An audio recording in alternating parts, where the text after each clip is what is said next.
Hey everybody, it's Lynn here from A Bit of Birdsong. I wanted to show you how the paper turned out. This is the paper that I made yesterday, and I love it. It's almost like, you know, the paper egg cartons that you get. It ends up being that texture. Honestly, I was kind of I'm almost on a paper trail. No, I was on just a mission to make paper every day and to learn more about it before I got my job at Joann's. And then being busy there for the last year and a half, I haven't had time to do anything like I wanted to out here. This one has a lot of flower petals in it. And what I do is save, anytime I get flowers, if they are flowers that you can hang upside down and dry, I save them and I hang them up out here. They're very pretty, and then they're fun to mix in. I'm not sure what the dark spots are on this. It could be from bits of, not metal shards, but I had those big rusty springs that I used to dye paper and fabric, and it could have been pieces left in the tray that ended up settling, or just like you know, the color left from that, little bits in the bottom, previous pieces of paper and things like that. I love this. So these were really pretty red rose petals. I think, were these the red ones? I really think they were redder than this when they went in. They faded. Yeah, I can't remember. I pulled down so many things yesterday. So I do love the way this paper turns out. And I'm just going to keep working with it. This is plain white paper that I blend up, and sometimes I will add in other types of paper, whether it's off-white paper. Sometimes I might add a little bit of another color, and I just blend it up and use the trays that I have to lay it out outside on cloth, and I have a piece of cloth over the table, and then I have a layer of paper towels, which I reuse because I don't want to, you know, waste things like that. This one is actually still wet. So every time I do this, the very last piece of paper ends up being my largest tray that I just pour all the rest of the water through outside, and I'm okay. I have one little spot. It doesn't really make a mess, but if any of the water goes through the screen and leaves bits of paper or whatever in the pine straw around this little place that I use, I don't worry about it. I think birds would use it for a nest, or it's eventually just going to disintegrate into the ground. It's not near anything that I'm planting. It's out by the workshop. So I love this. This is stuff, and these are leftover pieces from previous paper making. And I just wanted to show you how it turned out. This will go over there in my stash. You know, what I want to try is ironing this. I'm wondering what that would do. I would love to end up with a paper that I could write on. I mean, you could write on this, but it is definitely not smooth like commercial paper. It's a lot of fun though. It makes great sturdy pages if you're making like an art journal or a junkie journal, or doing something with a particular theme where you just want to be able to look at it and not write on it or do anything like that. So from there, I just wanted to show you this handmade paper. I've got to start putting things in my Etsy shop. And I thought what I would do is go ahead and start working on that beautiful patterned fabric. And I am going to bring over a piece of fabric to put underneath this beautiful fabric here. So I did end up buying 2 more pieces. I showed these the other day, but you can see them better in the light. These are 2-yard pieces. That's a 2-yard piece. That is a 2-yard piece. That is a 2-yard piece. And each of these are 1 yard. Oh my gosh. I mean, I just think this stuff is fabulous. I'm not going to need that much for what I'm doing. There's a book that I want to make, a very particular project, something I want to learn more about. And so that's what I need some pieces for. So what I need to do is figure out how to separate this and make some packs. I would love to be able to make some small packs. So let me start by cutting this piece. If I can find my scissors. Hello. Here they are. They were right in front of me. I have so many pairs of scissors, and right now I can only find 2 of them. One is inside and one's out here. So the first thing I'm going to do is cut this in half. And I don't have to do this entire process on camera. I just thought I would stop in and show you the paper and show you what I'm working on and talk about getting things in the shop. I do have some computer work I need to do, and of course it's tax time. I filed my taxes yesterday. I'm so proud of myself. A lot of times I wait until the very last minute, but not this time. Okay, I'm gonna fold that in half again, and I'm gonna cut this in half. Okay, so there's that. And I'm wondering if I cut that again, I do each piece this way. So that is going to give me, selvage is kind of wide, but that's okay. I don't think anybody needs a huge piece. This would be fun just to incorporate into a fun journal or some sort of project. And this is what I bought this for. I bought this for my project and then to be able to share some of this. Okay, so if I cut it like that on each yard, I'm gonna get that's 8 pieces, right? 1, 2, 3, 4, 5, 6, 7, 8. And I don't even think I need a piece this size. What I could do is take the 1 yard pieces and cut them down one more time. And I'm gonna get 16. And if I kept the 2 yard pieces larger, it's a lot to think about, people, but I don't want to cut it down so small that we completely lose the design. This I think would be, I don't know, there's just so much. I kind of wanted to make some smaller packs too. Little sample packs would be really cute. So let's go ahead and do it, because the project I want to do is just not going to be that big. It's just not. It's going to be a book. All right, so this is going to be ready to separate. There's 16 pieces there. And maybe I will go ahead and do the same thing to this one.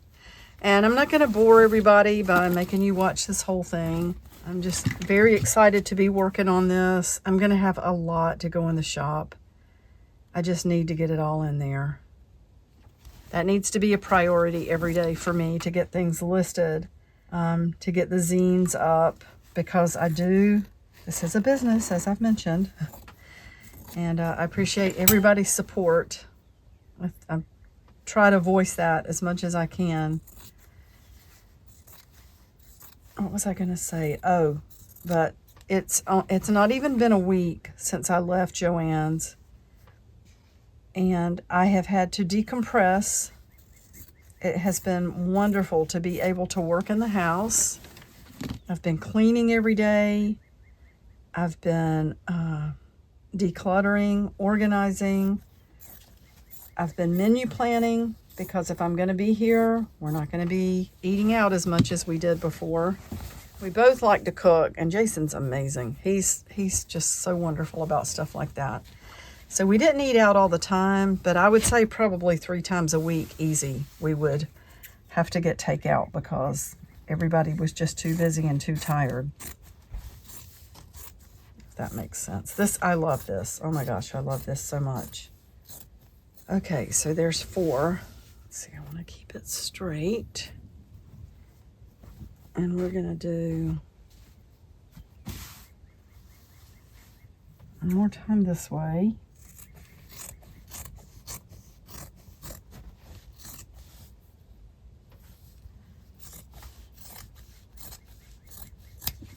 Things like this are good for inspiration too. Like just looking at this design, you don't want to completely copy something that somebody has put their intellect, their talent, their time into. But it's just inspiring to think about then sitting down with your own papers or a canvas and making art that is inspired by something else.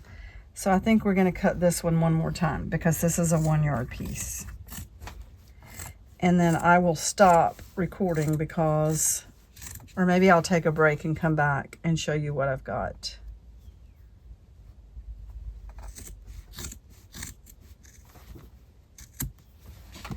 So we've got 1, 2, 3, 4. Okay, I think that's great. So there's those stacks ready to go. And now it's going to start getting trickier because this is 2 yards. So maybe I need to just focus on getting this done and maybe not talking so much. It's folded nice and straight, which helps a lot. I miss my co-workers. This fabric, going through this and looking at it really makes me miss them. You really bond with people when you work at a place where you know, do things where it's busy, where it's just busy, and it can be a lot sometimes. It was very demanding a lot of times. And you just bond. You become a team. You take up for each other. You have each other's backs.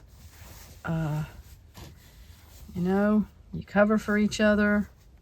And then when like the liquidation started happening, then you really bond.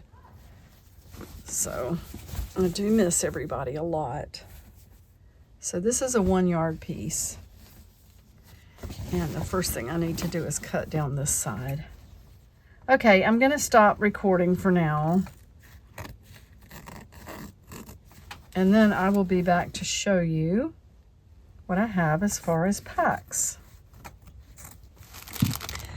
Okay, I did some cutting, got everything. Every pack is exactly the same. I'm so excited about this pack. So this pack is going to be this week's Fiber Art Friday pack. These are listed in the Etsy shop. They're not, I don't think they're as heavy as what I normally list, but there's more invested on my part in the fabric because I fell in love with this fabric. Like I've already said, I have a certain project I want to work on, all because of a photo that I just fell in love with and a story behind it, and I want to know more about it. So I'm going to be working on that, but I know that some of you thought the fabric was beautiful, and I just think this is a pack worth listing. I did put 3 little spools of thread in here. In each one, there's this bright yellow, this is blue, and then this almost like a purple magenta sort of color. So let's see what is in here. The other thing is that I had all these little cards, and I honestly don't remember where I got these. I don't know if I bought a stack of these little watercolor. It looks like a piece of watercolor paper, a huge piece that was painted on and then cut up. I didn't make this. If I did, I don't remember it. I don't think I made this. One of you may have sent me this stack. I had enough to put one in every pack. I think it's so gorgeous. I think it looks like just an open sky with all these beautiful colors. And there is a little Ziploc bag that's got some beautiful green beads in it. I wanted a lot of color in this. So let's look at the sizes of the fabrics. These pieces, and bear in mind, a few of these are going to have a selvage edge. That doesn't bother me. My pack may be the one that has that in it. I'm okay with that because I don't need huge pieces for what I'm working on. These pieces are about 11 by 9. And the reason these are a bit smaller is because on these 2 fabrics, I only bought 1 yard of each fabric. So 11 by 9 on 2 of these pieces. There's 7 pieces of fabric in total. And let's just lay these out where we can see everything as we're going through. Maybe we can stack those somehow so that you can see the colors. So both of these are 11 by 9. And then these pieces, let me show you the size of these, because I bought 2 yards of each of these, and I wanted all the packs to be the same as far as being able to make a certain number of packs and have everything be the same. So this is about 18 This is about 18 by 11. And we have that gorgeous fabric. So this next piece, that's gorgeous. All these last 5 pieces are the same size. You may find that you want to do some sort of project with this group of fabrics because they're so gorgeous. That is so pretty. It reminds me of butterfly wings. Somehow, I think it's these little curly things in here, the curlicues. It also looks like, beautiful, like the shape of a stained glass window, but it's just white in that part. So there's that. And let me show you this one. So the sizes, let's see how, oh, hello. Yep, that one's a little short of 11. So they're gonna be pretty close to the dimensions I gave you. I was very careful. I spent some time out here last night to cut all of these and make sure that I was keeping everything folded properly and that everything would come out to be the same size. So this is a selection of fabrics. 1, 2, 3, 4, 5, 6, 7 pieces of fabric. This little piece of, it's like watercolor, heavy watercolor. You can see this one's got some different colors in it. It just reminded me of a sky, like maybe early morning sunrise or an evening sunset, or maybe the night sky. Just really beautiful. And then you have the beads and the thread. So there are some of these listed in the Etsy shop. Dee, if you happen to drop in, Danelle, I've got yours. I've got one for you. It's just for you. I want to give this to you. I still so appreciate you showing me that type of quilting. I haven't forgotten about that, and I think it's just so fascinating. And of course, now we talked about it the other day. I can't remember what it's called. It is an Indian type of quilt that was inspired by African culture. It's like a blending of some cultures, and you have this beautiful quilting. Jay, I have one for you. Sandra, I have one for you that I'm putting in your package that I need to get in the mail to you. I have a pack for me to make my little book. The rest are listed in the Etsy shop, and I will be back really soon. I want to start on my book. I really want to start on my book, but I've also got to get some stuff listed today. Today's Thursday. I'm hopeful that tomorrow I will be able to show you at least the start of this book that I want to make. I'm still thinking about how I want to make it. All right, thank you so much for watching. I will be back really soon. Bye for now.